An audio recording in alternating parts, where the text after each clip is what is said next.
أعوذ بالله من الشيطان الرجيم. بسم الله الرحمن الرحيم. الحمد لله رب العالمين الرحمن الرحيم مالك يوم الدين. إياك نعبد وإياك نستعين. اهدنا الصراط المستقيم صراط الذين أنعمت عليهم غير المغضوب عليهم ولا الضالين آمين. إن الله وملائكته يصلون على النبي يا أيها الذين آمنوا صلوا عليه وسلموا تسليما. الصلاة والسلام عليك يا سيدي يا رسول الله وعلى آلك وأصحابك يا حبيب الله. الصلاة والسلام عليك يا سيدي يا رسول الله وعلى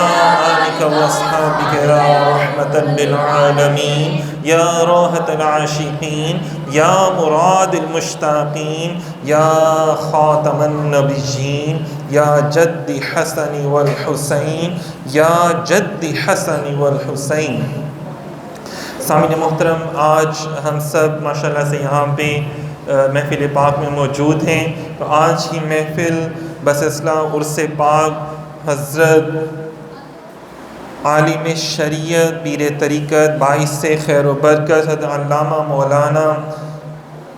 امام احمد رضا خان بریلوی رحمۃ اللہ علیہ کی حوالے سے انشاءاللہ تعالیٰ آج کی محفل کا انعقاد کیا گیا ہے. تو آج آپ کی شخصیت کے جو پہلو ہیں کچھ وہ آپ کے سامنے انشاءاللہ العزیز بیان کیے جائیں گے. سامعین محترم، امام احمد رضا خان بریلوی رحمۃ اللہ علیہ کی جو ولادت باسعادت ہے انڈیا بھارت کے ایک شہر بریلی کے ایک محلے جسولی میں ہوئی. ہفتے والے دن 1856 میں آپ کی ولادت باسعادت ہوئی. آپ کا نام مبارک محمد رکھا گیا اور آپ کے دادا جان نے احمد رضا کہہ کر پکارا، جو کہ آج پوری دنیا میں احمد رضا کے نام سے جانا جاتا ہے. اللہ رب العزت نے آپ کو بے شمار جو تھی وہ لطف و کرم کی بارشیں آپ کے اوپر کی ہوئی تھیں. بہت زیادہ کرم تھا آپ کے اوپر. سامعین محترم، اعلیٰ حضرت امام احمد رضا خان بریلوی رحمۃ اللہ علیہ جو وقت کے امام ہوتے ہیں نا، وہ بچپن میں بھی امام ہوتے ہیں. اللہ رب العزت ان کو وہی چیزیں جو ہیں وہ ان کے بچپن سے ہی عطا کر دیتا ہے، عطا کرنا شروع ہو جاتا ہے. تو بچپن کا ایک واقعہ لکھتے ہیں کہ امام احمد رضا خان بریلوی رحمۃ اللہ علیہ کے لیے ان کے گھر والوں نے، والد صاحب نے قاری صاحب کو بلایا کہ آپ ان کو قرآن پاک پڑھایا کریں، آپ ان کو قرآن پاک کی تعلیم دیں. تو قاری صاحب ایک دن کوئی سبق پڑھا رہے تھے تو وہ زبر بتاتے تھے لیکن آپ اس کو زیر پڑھتے تھے. آپ استاد صاحب جو ہیں وہ زبر بتا رہے ہیں اور آپ زیر پڑھ رہے ہیں. تو ان کے دادا جان تشریف لائے، انہوں نے کہا یار یہ آپ ایسے کیوں کر رہے ہو؟ تو جب انہوں نے خود کلام پاک منگوایا، تو جب ان کے دادا جان بھی بہت بڑے عالم فاضل تھے، تو جب وہ عربی دان بھی تھے، عربی کو بھی جانتے تھے، تو جب انہوں نے پڑھا، انہوں نے دیکھا تو واقعی وہاں پہ کتابت کی غلطی تھی. وہاں پہ کتابت کی، اس دور میں ہاتھ سے لکھا جاتا تھا زیادہ تر کتابیں، تو کتابت کی غلطی تھی اور اعلیٰ حضرت بالکل ٹھیک پڑھ رہے تھے. حالانکہ بچپن میں چھوٹے سے بچے تھے ابھی، تو قاری صاحب سے پڑھ رہے ہیں. تو ان سے پوچھا آپ ایسے کیوں نہیں پڑھتے جیسے قاری صاحب پڑھا رہے ہیں؟ تو انہوں نے کہا جی میں پڑھنے کی کوشش کرتا ہوں لیکن مجھ سے وہ پڑھا ہی نہیں جاتا کیونکہ وہ غلط لکھا ہوا تھا. تو اندازہ کریں جو اللہ کے ولی ہوتے ہیں ان کا اللہ پاک پیدائش اور ان کا جو بچپنا ہے وہ بھی غلطیوں سے پاک کر دیتا ہے کہ بچپن میں بھی کوئی غلط بات جو ہے وہ ان کی زبان سے ادا نہیں ہوتی. آپ کو پتہ ہے کہ اعلیٰ حضرت جو ہیں صرف 13 سال کی عمر میں اللہ تعالیٰ نے ان کو اس ذہانت اتنی عطا کی تھی، اتنا کرم تھا ان کے اوپر کہ 13 سال 10 ماہ اور 4 دن کی عمر میں جو لوگ عالم دین بننے میں جتنا علم حاصل کرتے ہیں وہ سارا آپ نے 13 سال کی عمر میں حاصل کر لیا تھا. مطلب دیکھیں کہ اللہ رب اس دور میں جو علم دین سکھانے کے لیے جو کتابیں پڑھائی جاتی تھیں وہ ساری کی ساری آپ نے صرف 13 سال اور 10 ماہ اور 4 دن کی عمر میں آپ نے مکمل پڑھ لی تھی. اب اندازہ کریں کہ اگر ہم آج دیکھیں تو ہمارے 13 سال کے بچے کو کیا پتہ ہوتا ہے. دین کے حوالے سے دیکھا جائے تو کتنی باتوں کا پتہ ہوتا ہے. باقی دین کی جو عالم دین بننے کے لیے جو کتابیں پڑھی جاتی ہیں وہ تو پھر بہت دور کی بات ہے. تو اللہ رب العزت جو ہے ایسی شخصیات کو پیدا فرماتا ہے، پھر ان کے اوپر بھی اپنے کرم کے دروازے بہت زیادہ کھول دیتا ہے. تو اس کے بعد آپ نے اپنے والد محترم سے باقاعدہ اس کی سند حاصل کر لی اور اسی دن آپ نے ایک سوال کے جواب میں اپنا پہلا فتویٰ تحریر کیا. پہلا فتویٰ تحریر کیا کس سال کی عمر میں؟ 13 سال اندازہ کریں، 13 سال 10 ماہ 4 دن کی عمر میں آپ نے جب سند حاصل کر لی ایک عالم دین ہونے کی، تو آپ نے پہلا فتویٰ جو ہے وہ شروع کیا دینا، اور اس کے بعد آپ کے والد صاحب نے آپ کو اجازت دی کہ آج کے بعد آپ جو ہے وہ فتویٰ جاری کر سکتے ہیں اور اس پر عمل بھی ہوگا۔ یہی وجہ ہے کہ آپ نے ماشاءاللہ سے جو آپ کے تمام فتاوی جات اکٹھے کیے گئے، اور چونکہ اس دور میں زیادہ لکھنے کا اتنا زیادہ کام نہیں ہوا کرتا تھا، اور جو لکھتے تھے تو وہ بہت مشکل پیش آتی تھی۔ آج تو خیر کمپوزنگ ہوتی ہے، کمپیوٹر آ چکا ہوا ہے، بہت کچھ آ چکا ہوا ہے، بڑے آرام سے کام ہو جاتے ہیں، تو اس دور میں ہاتھ سے لوگ لکھا کرتے تھے تو بڑا ہی مشکل ہوتا تھا۔ تو اس مشکل دور کے اندر بے شمار آپ کے فتاوی جات جو ہیں وہ نہیں بھی لکھے گئے، لیکن جو لکھے گئے ہیں ان کی تعداد بھی ماشاءاللہ سے تقریباً 30 جلدوں میں پوری ہوئی۔ اندازہ کریں 30 جلدیں جو ہیں وہ آپ کے فتاوی سے لکھی گئیں، اور آپ اندازہ کریں گے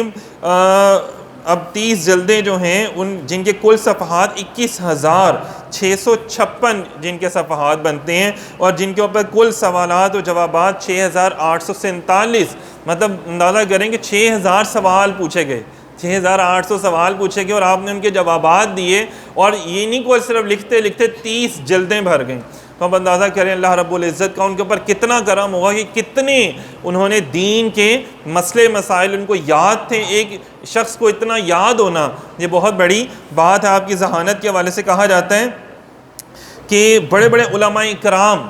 بڑے بڑے جو فقہ جاننے والے لوگ تھے، تو جب ان کو کسی مسئلے میں مشکل پیش آ جاتی تھی نا، تو ان کو یاد نہیں آ رہا ہوتا تھا کہ یار یہ مسئلہ کون سی کتاب میں لکھا ہوگا، کیونکہ ماشاءاللہ سے جب آپ دینی کتابیں دیکھتے ہیں تو ان کا ایک ماشاءاللہ بہت زیادہ ہیں، کثیر تعداد ہے جو کہ عربی میں لکھی، کیونکہ ہمارا زیادہ تر جو دینی کتابیں ہیں وہ زیادہ عربی اور فارسی میں لکھی گئیں، تو بہت زیادہ کتب ہیں ایسی، تو اس کو یاد کر لینا اور پھر ان کے بارے میں جاننا یہ بڑا مشکل کام ہوتا ہے۔ تو اعلیٰ حضرت جو تھے وہ اپنے حافظے کی وجہ سے بہت زیادہ مشہور تھے، تو اگر کسی عالم دین کو یا کسی صاحب علم کی مشکل پیش آ جاتی تھی تو آپ کی بارگاہ میں حاضر ہوتے تھے، تو پھر آپ بتاتے تھے کہ بھئی یہ مسئلہ فلاں کتاب میں فلاں صفحے میں اور فلاں سطر میں لکھا ہوا ہے۔ اندازہ کریں کہ صفحہ نمبر بھی آپ کو یاد تھا، کتاب نمبر بھی، صفحہ نمبر بھی، اور اس کے بعد سطر بھی۔ ہمارے میں اگر ہم دیکھا جائے تو ہمیں زیادہ سے زیادہ بھی کتاب یاد ہو جائے گی، یا بہت بھی اگر یاد کر لے تو فہرست میں سے کوئی نام یاد ہو جائے گا، لیکن باقاعدہ صفحہ نمبر بھی یاد رکھنا اور باقاعدہ اوپر سے تیسری چوتھی پانچویں چھٹی لائن میں یہ مسئلہ تمہیں مل جائے گا یہ بھی یاد رکھنا، تو یہ ایک کمال حافظے کی پہچان ہے، اور یہ ہوتا ہے اللہ کا خاص کرم کہ جب اللہ تعالیٰ کسی سے راضی ہو جاتا ہے نا پھر اللہ پاک اس کو بڑا ہی علم عطا فرما دیتے ہیں۔ ایک اور بات ہے کہ اعلیٰ حضرت امام احمد رضا خان بریلوی رحمۃ اللہ علیہ عالم دین تھے، لیکن آپ حافظ قرآن نہیں تھے، تو لوگ آپ کو نا حافظ صاحب کیا پکارا کرتے تھے، تو آپ کہتے تھے یار مجھے بڑی شرمندگی ہوتی ہے، لوگ مجھے حافظ کہتے ہیں، میرے بارے میں گمان کرتے ہیں، لیکن میں حافظ قرآن تو نہیں ہوں۔ تو پھر آپ نے کیا کیا کہ روزانہ عشاء کی نماز کے وقت جب اذان ہوتی ہے نا، اذان میں اور جماعت میں کتنا فرق ہوتا ہے، کتنا ٹائم ہوتا ہے، 10 سے 15 منٹ ہوتے ہیں، تو آپ ان 10-15 منٹوں میں ایک سپارہ یاد کر لیتے تھے، تو آپ نے 30 دن میں 30 سپارے یاد کر لیے، اس وجہ سے کہ یار لوگ مجھ سے گمان کرتے ہیں کہ میں حافظ قرآن ہوں، تو میں ان کے گمان کو جھوٹا نہیں کرنا چاہتا، تو میں ان کے گمان کو سچا ثابت کرنے کے لیے انہوں نے ماشاءاللہ سے پورا قرآن پاک ہی حفظ کر لیا۔ ہمارے یہاں پہ ہم عالم بھی نہیں ہوتے ہیں، ہم پڑھے لکھے بھی اتنے نہیں ہوتے ہیں،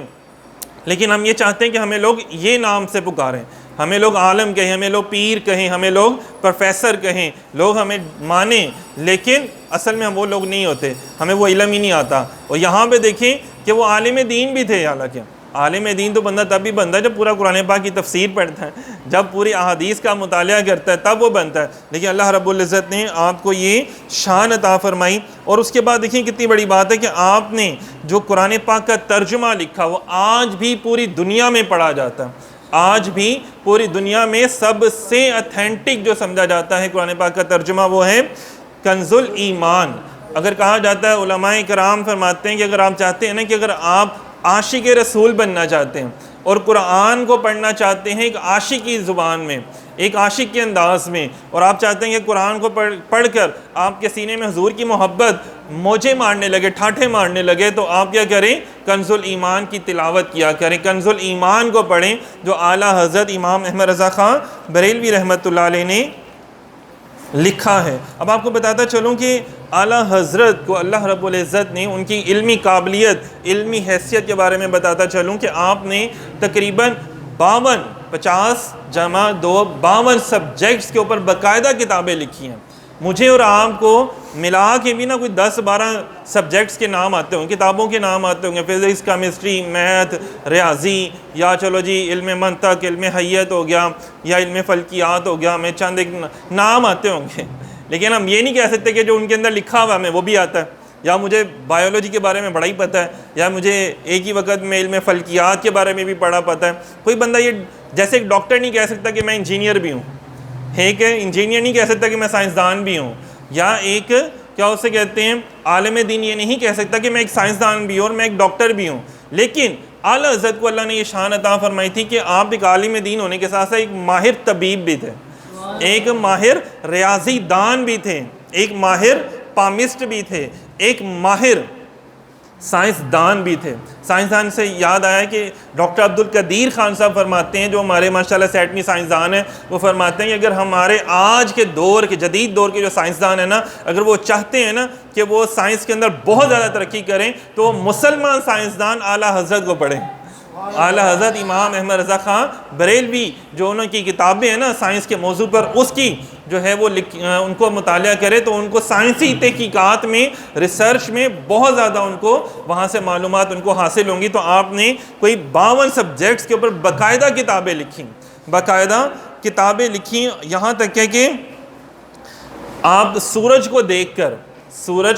کر اس کے سائے کو دیکھ کر بتاتے تھے کہ بھائی اس وقت یہ گھڑی پر ٹائم ہوا ہے، اور لوگ اپنی گھڑیوں میں دیکھتے تھے نا تو وہی ٹائم ہوتا تھا۔ جیسے بتایا کہ بھئی ابھی اس وقت 5:10 ہوئے ہیں، تو ایگزیکٹ جب لوگ گھڑی میں دیکھتے تھے تو 5:10 ہی ہوئے ہوتے تھے۔ آپ نے گھڑی کو نہیں دیکھتے تھے، چاند کو دیکھتے تھے یا سورج کو دیکھتے تھے۔ مطلب اتنا اللہ رب العزت نے آپ کو سورج کا، چاند کا اتنا، ہم کہتے ہیں نا کہ آج چاند کی اتنی تاریخ ہے، آج چاند کی 29ویں تاریخ ہے، یا اب آج چاند کی 1 تاریخ ہے، تو یہ کیسے پتہ چلتا ہے؟ اس کے لیے کتنے لوگ بیٹھتے ہیں، کتنے لوگ کھڑے ہوتے ہیں باقاعدہ چاند کو دیکھنے کے لیے، ماہر فلکیات کھڑے ہوتے ہیں، علماء کرام کھڑے ہوتے ہیں، پھر کتنے اور بھی سائنٹسٹ کھڑے ہوتے ہیں، پھر کہیں جا کے وہ فیصلہ کرتے ہیں، بتاتے ہیں، کسی نتیجے پر پہنچتے ہیں کہ یار ابھی کل روزہ ہوگا کہ نہیں ہوگا، کل اگلا چاند نظر آئے گا کہ نہیں آئے گا، یا آج نظر آ گیا کہ نہیں آ گیا۔ تو یہ ایک پوری ٹیم کرتی ہے جو مختلف علوم پہ مہارت رکھتے ہیں۔ تو اعلیٰ حضرت کی شان دیکھیں کہ مختلف علوم سارے ہی آپ کو اللہ تعالیٰ نے عطا کیے ہوئے تھے، کہ ایک ہی شخص ایک ہی وقت میں ماہر فلکیات بھی ہے، سائنسدان بھی ہے، عالم دین بھی ہے، اور فتویٰ بھی جاری کر رہا ہے کہ بھئی یہ میں نے فتویٰ جاری کر دیا، نکل آیا چاند، نکل آیا سورج، اب آپ عید کر سکتے ہیں، اب آپ ایسے کر سکتے ہیں۔ تو اللہ رب العزت نے